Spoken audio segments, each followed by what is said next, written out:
things I ever did in '94. I was ringside at your fight against Holyfield, the first one, Uh, which was very cool. That was a great fight. Um, so anyway, let's start, I guess, from a little bit from the beginning. How many amateur fights did you end up having total? my record was 48-16. Most of my losses were against international competition, which they say I lost, but a couple of fights I don't think I lost. But that's neither here nor there. Yeah, I know that works. I'm good friends with Jeremy Williams, who I know was over at Kronk with you for a while. He told me. Mhm. Yeah. He told me. He told me some stories. He said he used to see you spar, and you were you were vicious, I think is what he said back in Yeah. those days. Down in Crunk, you had to be a person because there was vicious people there. You had to hold your own there. Yeah, yeah. And you were born and raised where? What I, state? I was born in Brooklyn, New York, and I was raised in Menneson, Pennsylvania. Pennsylvania. I'm in Brooklyn right now. That's right. So you're from PA. Okay, so at what age were you when you first had your very first amateur fight? How old were you? I probably was 10 years old, 11 years old. I What, started you started what? I'm sorry. I started boxing when I was young. I was around my grandfather, who was a local trainer where I grew up, and I was always with him. So he would always leave at a certain time before I got finished with yard work, doing the garden or cutting grass. So he would always Hmm. leave. I finally caught on to finish early so I can go with him to be with him. And Mm, the one day I finished early. I remember to this day, he was like, "Boy, you ain't finished. Come on, come on." And I showed him around the property and I showed him. And he's like, "Oh, okay." So I think in his mind, he was like impressed. And right. he took me to the gym with him that day. And as they say, the rest is history. That's the day. Wow. Okay. And that's how it started. Um, Now, are you a left-hander in life or just in the ring? I go both. Well, I shoot rifles left-handed. I play pool left-handed. I That's the only thing. So I you're right with your right? Right-handed. Yep. I throw right-handed, but Mm, okay. empathetic. So I'm good. Okay. Okay. So when you turned pro at 175, right? Light heavy? Light heavy. Okay. And so you're about what? About 6'1"? 6'2". They labeled me as 6'2" back then. I'm probably 6 foot. We shrink as we get older. Um, so when you were making light heavy, was that a problem or was that something you did with somewhat ease? At first, when I started, I would make it with ease. For United States, I fought at 156 pounds. So, and then I moved up to, as I was finishing my amateur career, I fought to go to the Olympics, and I fought a guy that they had him winning the fight, which was absurd because I Mm, gave standing 8 counts and knocked him down once, but they gave him the fight, something like that. But that's neither here nor there. Again, I what was I talking about? about making 175 One seven. easily or And when I got up to the 175 light heavyweight, I had no problems making the weight. But as I matured into becoming a man, my body grew, and I was walking around at 206 pounds, and I would get down to 173. So I had some room to work with there. And I told Emmanuel, he was my trainer at the time. I said, Emmanuel, I don't want to lose any more weight ever again. So I'm bypassing the cruiserweight division, and I want to go straight to heavyweight. Mm. And he said, if that's what you want to do, man, come on, man, let's do it. You Was Sugar Hill in around the gym back in those days? To my recollection, he was way younger than I was, so he was around, but not of the magnitude that him being in the gym right now. It's he was young, he wasn't Mm. much that I've seen, but I think maybe he was there with the amateur kids. Okay. Okay. All right. Well, then, so you turn pro at 175, and you go up to what was it, 20-0, 20 knockouts, or what was the exact record? As the light heavyweight, I was 22-0 with 22 knockouts. Wow. Wow. Nine Yeah, you got what's that? nine title defenses. Wow. Yeah, you have who's I think 20-0 is 20-0 now. Better Biev. Did you follow current boxing at all? Yes, yes. Okay. Okay. Yeah, but Better Biev is so. I mean, yeah, I remember that, and then I remember you just literally overnight. It seemed like now you're a heavyweight. You were like to what, 220, something like that. So that way now? Mm. When you premiered or debuted as a heavyweight, you were about 220, right? I think I was 222, 223, something like that. And Mm. comfortable. I felt good. I felt strong. I felt Mm-hmm. yeah. Yeah, yeah. I mean, you sure looked it. Okay, so was that move was primarily because you didn't want to lose weight anymore? Did it have anything to do with the perceived, like the more money that comes at heavyweight? No, I had no inkling on about the money that they made. I was just worried about myself. Um, as a light heavyweight, I just said I don't want to. I don't want to lose any more weight. I don't. I want to go, and I want my body to mature into being a man. And Right. the heavyweight division, I wasn't gonna kill myself. I was killing myself making that weight. Drastic weight change. Woo! It was bad, and Yeah. I had to give it up. I said, I'm done. I'm not doing that no more. Yeah. I mean, I'm sure I know you know the stories, but that, not having the fluid surrounding your brain and all that, dude, that's so bad for your body in boxing. Right. Yeah. Okay. So at what point so I know Teddy Atlas was in your corner. At what point did you kind of transition from Emmanuel to Teddy? I was with Emmanuel. Emmanuel started my pro career off, and when I think I got a little beyond myself, where I didn't want to listen to nobody, and I knew what I was doing and knew what I was talking about. So maybe Emmanuel probably felt that he didn't have to deal with someone of my caliber because I was that. And maybe I needed, I think my manager at the time had spoken to Emmanuel and said something about getting a different a coach, more of a disciplinarian, maybe. And they came up with Teddy Atlas. Oh, okay. And I've heard some crazy stories about Teddy. Donnie Lalonde. You remember him? Yeah, I remember Donnie. Donnie, who I know personally. There's a book that Teddy released. I don't know if you read about this, but in Teddy's book, he said that when Donnie Lalonde got the fight with Sugar Ray Leonard, which paid him, 4 or 5 million, so Teddy's cut would have been pretty high. Teddy got so enraged that Donnie had let him go a year earlier that he went to his house with a gun in New York and was waiting for him. Teddy was waiting for Donnie with a gun and was going to shoot him because he was so mad that he had let him go and he missed out on that payday. Did you ever hear that story? Never heard it. Nope. It's, does that surprise you? Uh, I mean, if somebody's going to do that, you can't. I can't take anything away from anybody. If you're put in a position, you don't know what you'll do. Mm, You know what I okay.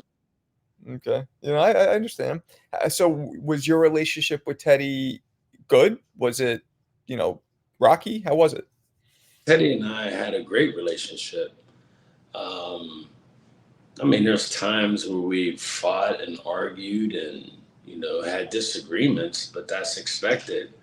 Teddy was a instrumental part of my career and, in my life. He was a gentleman, and he was a guy that teaches a lot of knowledge. He's the philosopher of boxing. Okay.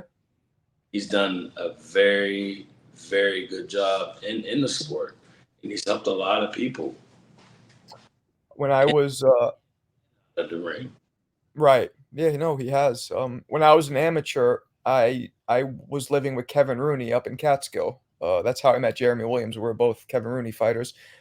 So I know a lot about the style that Teddy, at least the initial style that Teddy was taught. I know with you, he didn't employ that style. Obviously, you had your own thing, but um, yeah. So that was a very, that's a very specific style, and Teddy might be one of the only trainers out of Customado's stable to kind of start teaching a different style beyond just the peekaboo. No, there's a guy down here in Florida that I just met, and he teaches. He was up there as well. He What's told his me name? Nassim Dean. I don't know if that was his name back then or not, Mm, because they must have changed to Muslim. I don't know. I don't know. mm, But okay. No, I don't. yeah, Okay. Nassim Dean Okay. And he teaches that style. teaches that style. Absolutely. Yeah. I mean, for you, that was not. You were too slick of a boxer. I feel like. Not my style. No. No. I've been to several gyms. I can't go to someone's gym and try to work in there, try to be a trainer, because I have a different style other than most people. Some of the gyms that I go into that I have seen, no No clue, good. no clue. I And it's, mean, I'm sorry. I was going to ask you, what are your opinions on today's flashy pad work that a lot of these coaches do? People, I mean, doing that flashy pad works is just that's for the flash, and the only time you see it is when people post it. So it's not significant in the fight where you're gonna be throwing punches like that. The fact of the matter is this: someone try that shit in front of me, and I'm training them. Their feet never moved. So that's just basic one-on-one boxing. If your feet haven't moved and you're still staying there throwing punches, I'm going to hit you every time. Yeah. Yeah. I think Floyd made it popular because he knew what he was doing, how to market himself and everything. And then people just, I feel like, grabbed it and rolled with it. Mm-hmm. Yeah, you see a lot of people teaching Floyd style, that peekaboo style, like this Shoulder roll. Yeah. shoulder roll stuff. That isn't for everybody. No. Only so many people can do that and get away with it. Floyd Yeah. was first, maybe what's his name? James Toney? No, James Toney's one of them. Yep. James Toney can fight. Pernell Whitaker. Yes. Yep. Oh yeah. Them three knew how to do that style, and they did it Mm, very. They were successful at it. but it's tough, right? Very tough. Yeah, I never liked the idea of just doing this to pick off a shot. I'd want to keep my hand. I can't do that. No, no, it's Everything. definitely. I'm ready to rumble. Yeah, well, you had a very classic, chin down, up here, tight, nice tight, but loose style at the same time. But You know, I knew if I had everything here, once I threw my punch, I knew how I can generate power because everything came from the arm and the body, the right side of the body. You know, I've had some great teachers in my life that taught me the game. Well, you also threw. You were very good at throwing short punches. Like, you're really good at, but being able to turn, snap your shoulder, and turn into it, but throwing still short punches. Like when you fought Burr Cooper, for example, that's how you ended up finishing him off. I think he was in your chest. He thought he was kind of out of your range, but you suddenly started throwing real short, compact punches and turning on angles, and very effective. Right. Yeah.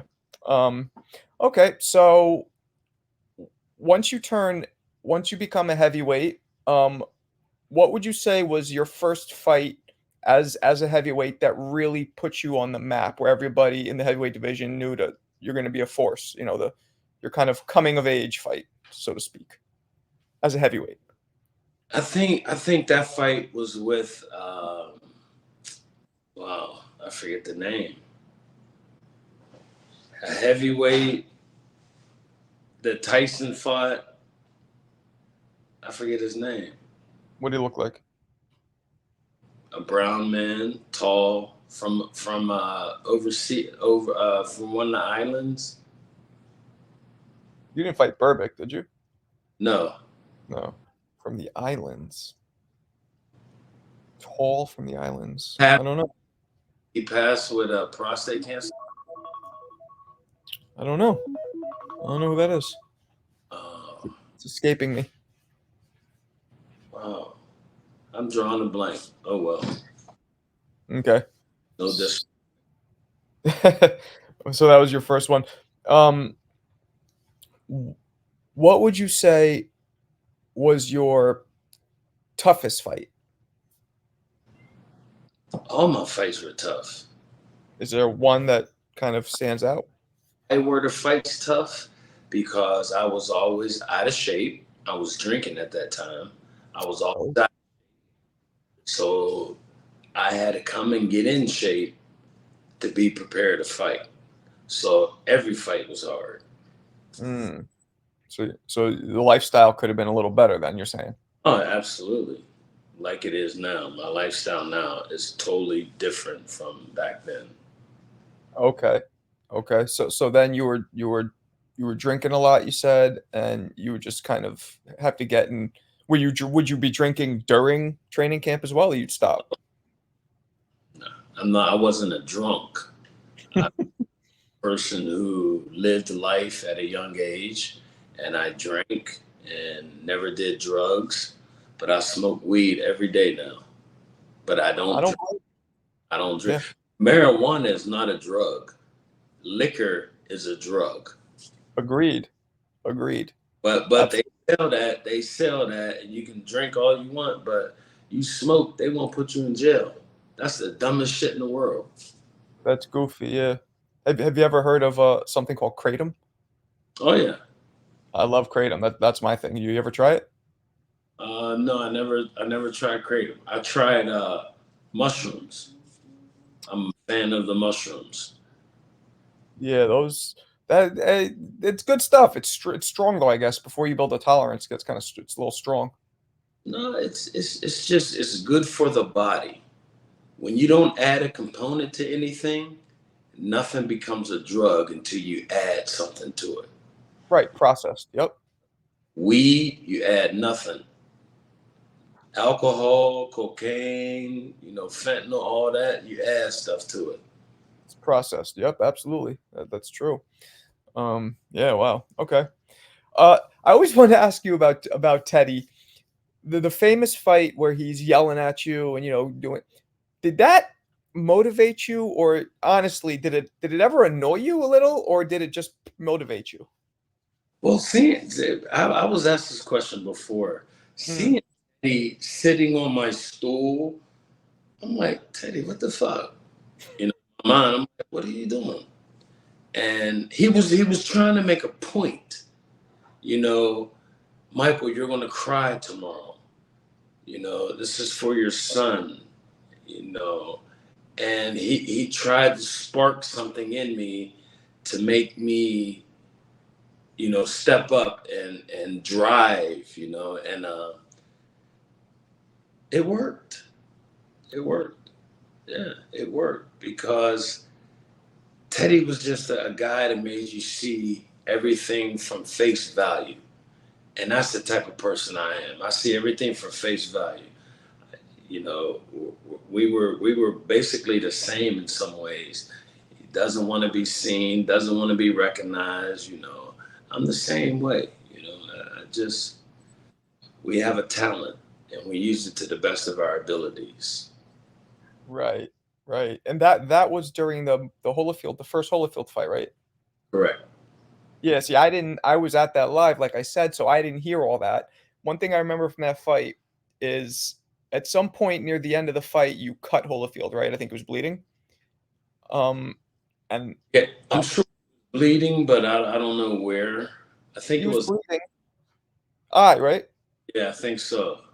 Well, I was close enough where I remember you hit him with a jab, and his blood fell maybe 2 feet from my feet. Hmm. Boom. And I remember you were like shaking your head, like, yeah, like you were really. That was near the end when you knew you kind of had it in the bag.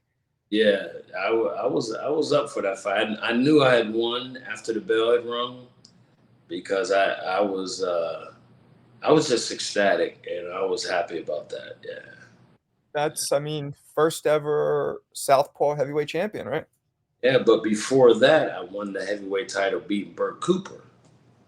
Which title The did you win then? That was for the WBO. Okay.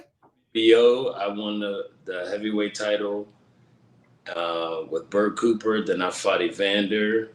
I had the WBO and the IBF title and the WBA title. No, I gave up the WBO, but I went and fought for I had the WBA and the IBF title, heavyweight Mm. title. Was there anybody in your era that you really wish you could have fought that you wanted to fight but you didn't get the chance to? No, Well, fights that were meant for me, they were made. Um, there's no need to talk about it now because it's never going to happen.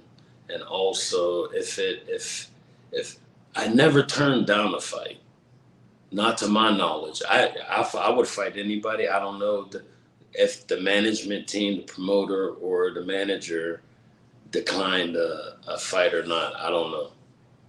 mm, okay. Okay. Um, so during all of your fights, I know I'd ask you which one was your toughest, but how about which one of your fights was your most gratifying?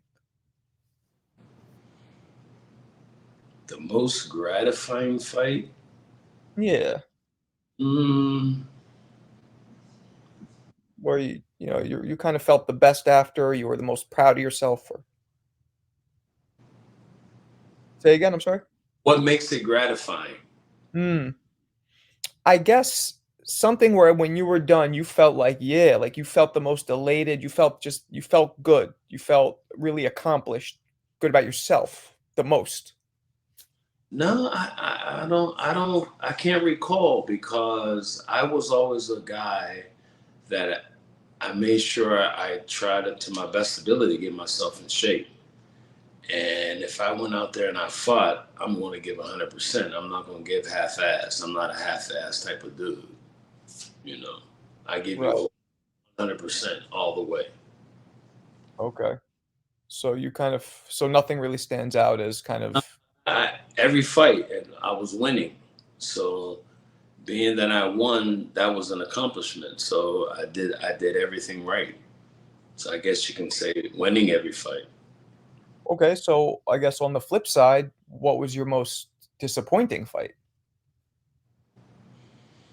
The most disappointing fight to me would probably be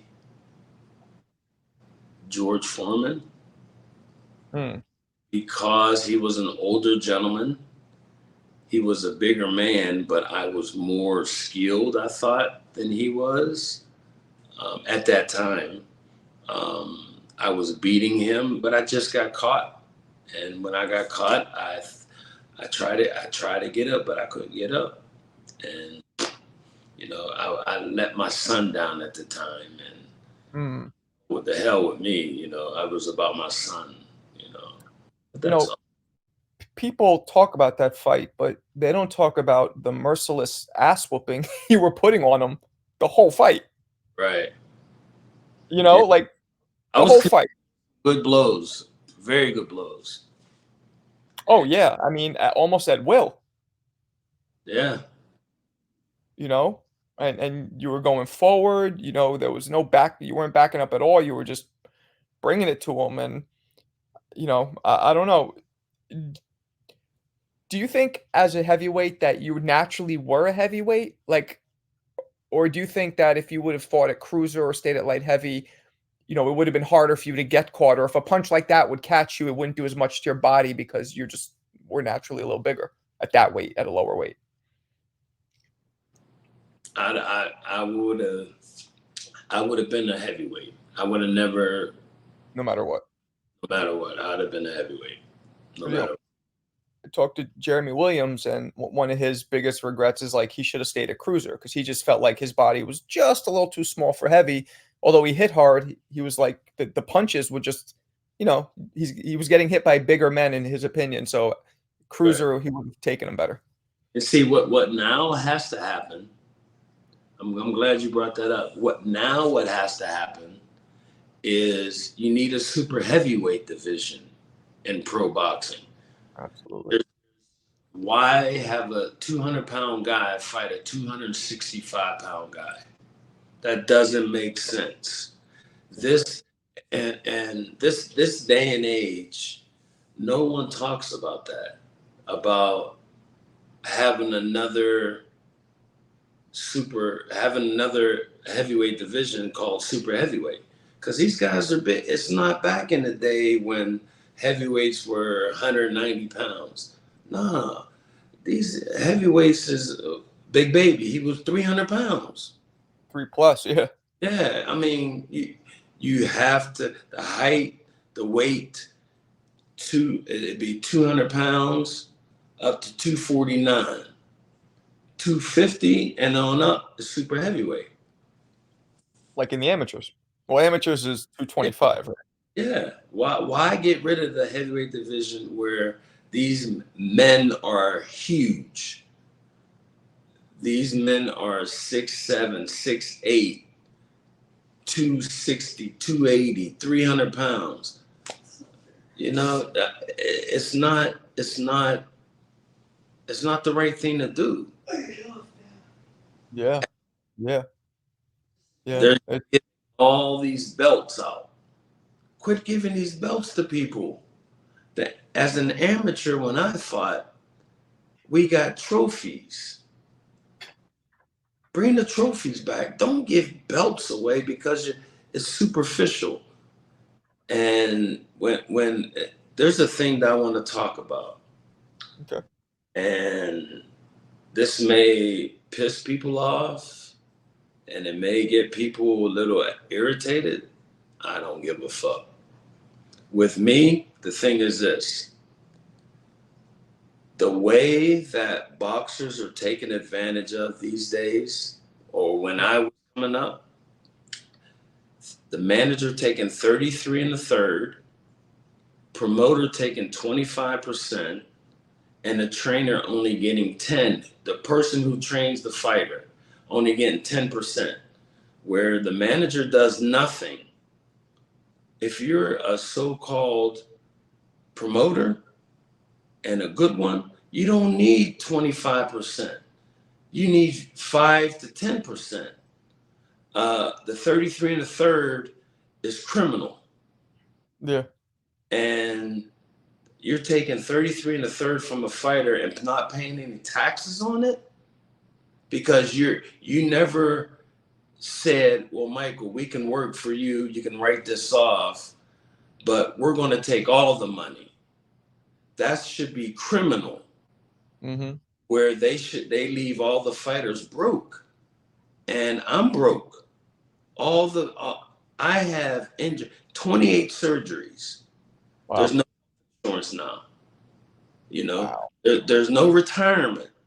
There's nothing for boxers but managers, promoters. That's it. That shit needs to change drastically and quick.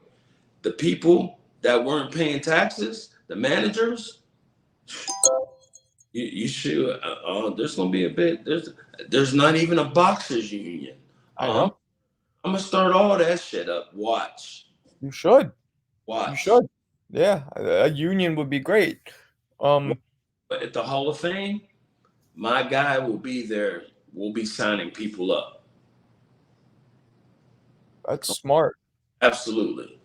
That's smart. Yeah, it's insane how, like You you know, said. sorry for the interruption. You know what? You know what I think it plays back to? Mm, Back in the day, there was normally a lot of black fighters fighting.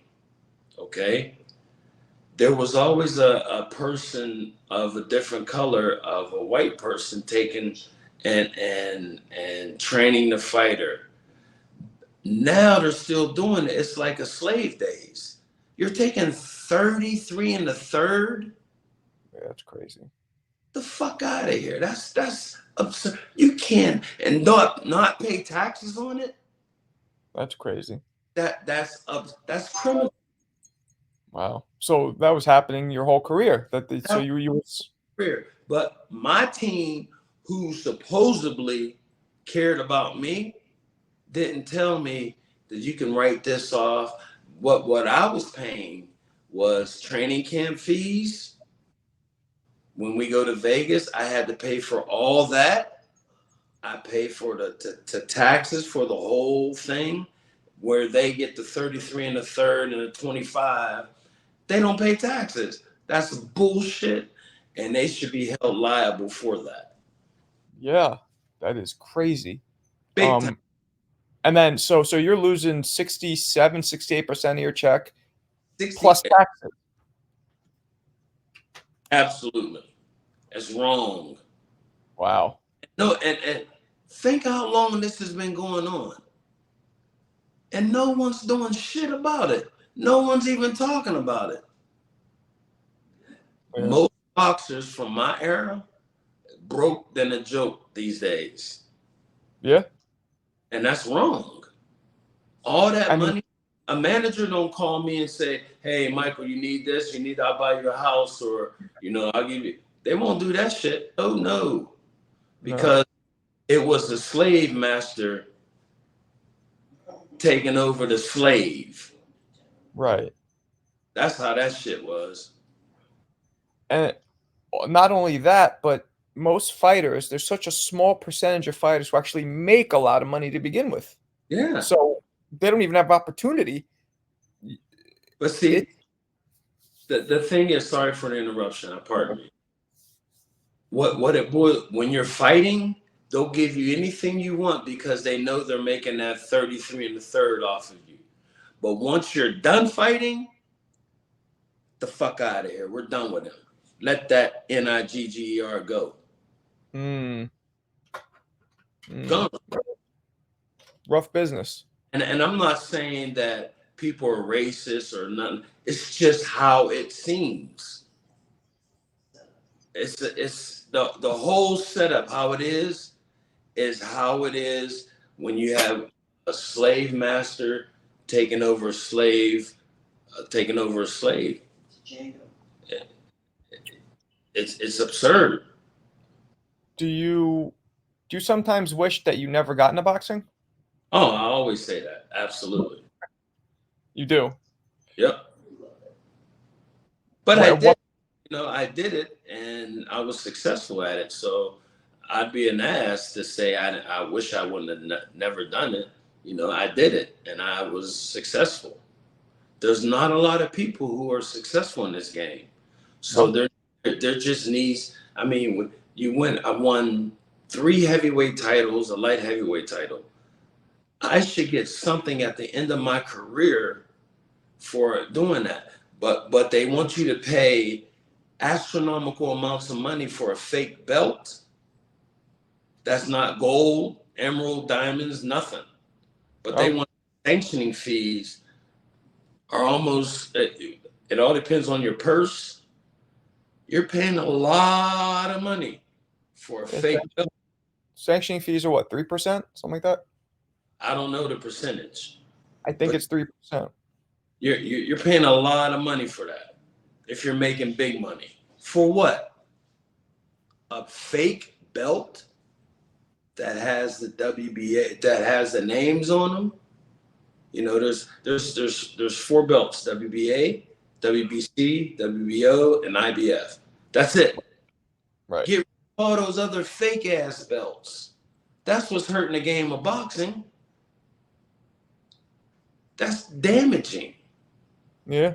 You can't have people think that they're great and you give them a belt. No, you gotta fight. You gotta fight for these belts, man. And Don't just get because you win a fight. Bullshit, man. they have other belts now too. They have like the silver, the regular champion. They have all. Have you heard of those other ones now? It doesn't make sense. It's just more sanctioning fees. They keep doing it because they can get away with it, and everybody wants to wear a belt.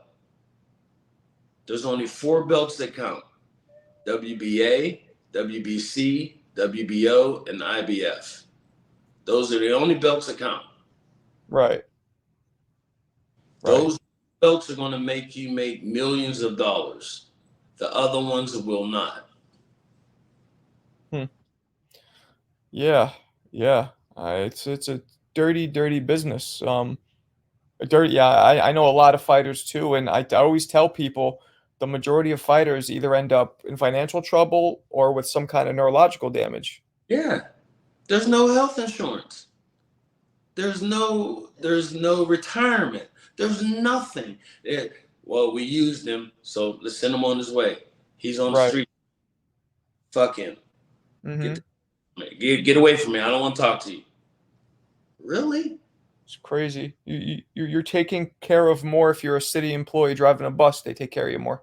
Absolutely. Yeah. Absolutely. And it's sickening. Yeah. And all this shit to keep going on. I'm gonna change this shit. Watch. I hope so. I hope I hope so. it takes People a. are scared. Why is there? Doesn't make sense. Why is there a commissioner in boxing in every state? I don't understand that. Should just be one governing, right? Football don't have one in every state. There's a football team. Baseball doesn't have one in where they have football team. But why does boxing have it? Yeah, it's like martial law. The game is corrupt. Yeah. Nothing's happening. It's the same shit. We're gonna get this fighter. We're gonna use him. And we're gonna make a lot of money. They pay. The sick point of it is the 33 and the third. You don't pay taxes on it. Yeah. The 25, you don't pay taxes. Just think of a $10 million fight. Okay, 33 and the third. 25.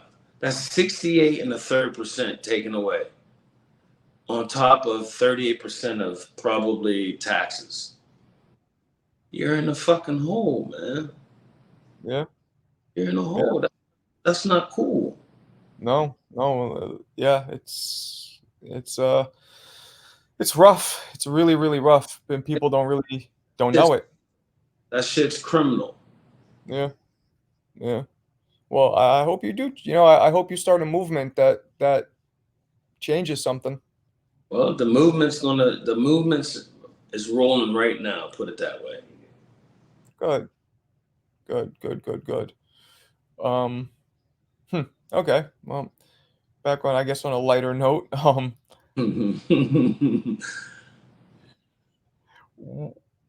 Okay. How about this one? Who are if you have your top five greatest fighters of all time, pound for pound, excluding yourself? Marvin Hagler, Alexis Arguello, Salvador Sanchez, Matthew Saad Muhammad, Oh, Larry Holmes. that's good. That's good. Did you ever spar with Holmes or Muhammad? Yeah, I sparred with Matthew Saad Muhammad. My first training camp I went to was Thomas Hearns fighting Juan Rodan, and they wanted to see what I could do, so I got in the ring with um, Eddie Mustafa Muhammad. No, Eddie. I think Eddie Mustafa Muhammad was training Matthew Saad Muhammad, and they put me in the ring with him, and they saw what I could do, so they were pleased with that. Yeah. Hmm. Are there any? Did you ever spar with James Toney? I don't remember. You don't think so? I don't remember. I may have maybe one time, maybe two. I don't remember. Remember fully. I was just at an event like a month ago, and I was hanging out with Ray Mercer, and I think you and Ray were gonna fight, weren't you? But then it fell through. I think we were going to fight, but Ray didn't want to fight me because I was a southpaw. That's what he told me. That probably happened a lot. Ray's one of my dudes. Yeah. Yeah, Ray's cool. He's still wild too. It's dead. Yeah. Yeah, Ray. So what other are there any former like legends or champions that you had sparred with that you could talk about that you remember? No, No, no legends. no. Hmm. Hmm. So when you would spar as a light heavyweight, was it always with light heavyweights, or were you going in there with heavyweights even then? I was with light heavyweights. Mm. I don't think he put me in with it. Emmanuel wasn't like that. You didn't move around with Roy Jones, right? No. Yeah, I guess he was smaller back then. Yeah. Well, we all grew up fighting together on the United States boxing team, USA boxing. So we've all been around each other for forever. Which guys were in your class, your year? Roy, there's a lot of guys. There's a lot of guys. You were like the '88 team, right? Yeah, more the 80. Yeah, more the 80 because I turned pro in '88. Meldrick Taylor? No, Meldrick was before me. Was he? Yeah, Meldrick was way before me. Meldrick Mm. Taylor, they were in the '84. I think they were doing the '84 Olympics, right? Yeah. It was Biggs, Taylor, Purnell, Yep. and Holyfield. Holt. Hmm. And okay, so you were with Roy. Roy, it was you, Roy. I don't remember who else was from '88. There was a lot of guys. There was Anthony Hembrick. Okay. There was a lot of guys. Can't think of them. Okay. Um, who was your it's escaping me now, but who was your last fight? Who'd you fight for your last fight? My last fight, it was in February of 2008. I fought in Dubai. What was his name? I was 275 pounds. Wow. I went into training camp for my last fight, 10 and a half weeks, got down to 219, ripped, Wow. ripped. Pretty And good. the fight only went 34 seconds. Wow. Yeah, and that was it. That was the end of my career. Did you know you Oh, Alex Stewart was who you were talking about before, wasn't it? Alex Stewart, yep. Yeah. Somebody in the chat said it. That's right. He was Caribbean. No, he was British, wasn't he? Yeah, no, he was from one of the islands, like Jamaica somewhere. I thought Or he was British. Yes. no, Yeah, that just somebody just wrote that, and I was like, oh yeah, because you were saying it before. Stewart, So yeah. yeah, Alex Stewart. When That how old was were you? a fight. After that fight, people started recognizing that Michael was for real.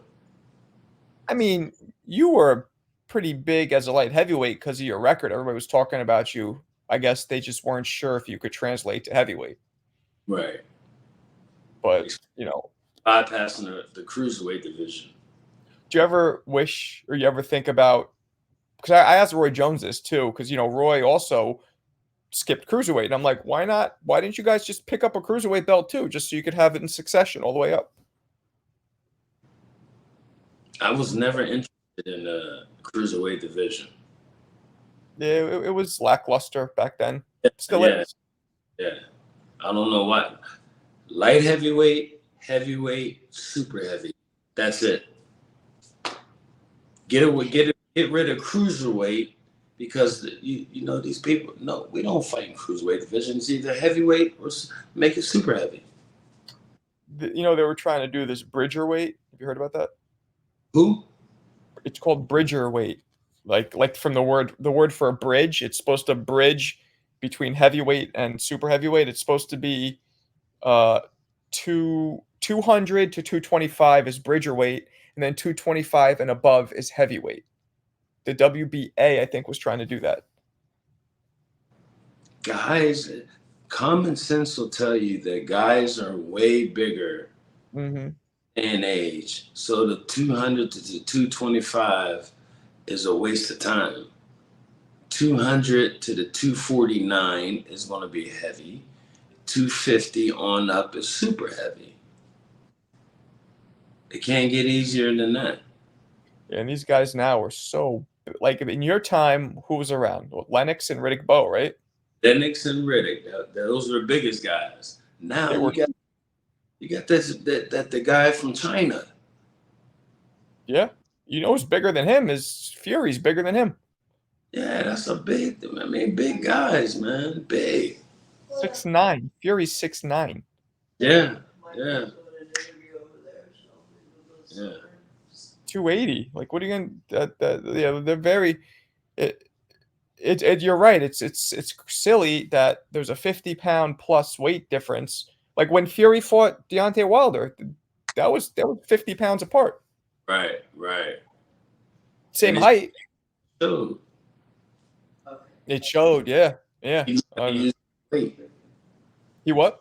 He knew how to use his weight and his height and the reach. Absolutely. He's really tough to beat because he's almost like a cheat code. Right. Yeah, that would have been rough. When you had your last fight, did you know going into it that was gonna be your last fight? Yes. You did. What prompted you to say, okay, I'm done? Because I knew that there was nothing else that I could accomplish in the game of boxing. I've accomplished things that so many people have tried to accomplish and never do it.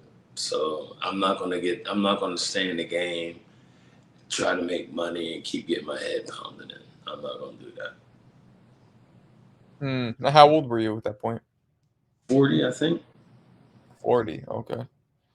Okay. And I mean, you seem like you're good shape. You seem like you have all your faculties. You seem like, thankfully that you're okay for after boxing. Yeah, I've been blessed. It was meant for me to be a boxer, to go through this stage of my life and to do things that people will never forget.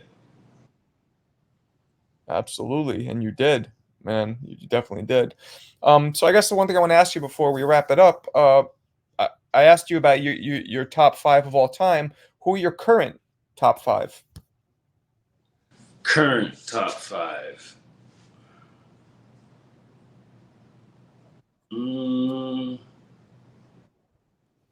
I like Tyson Fury.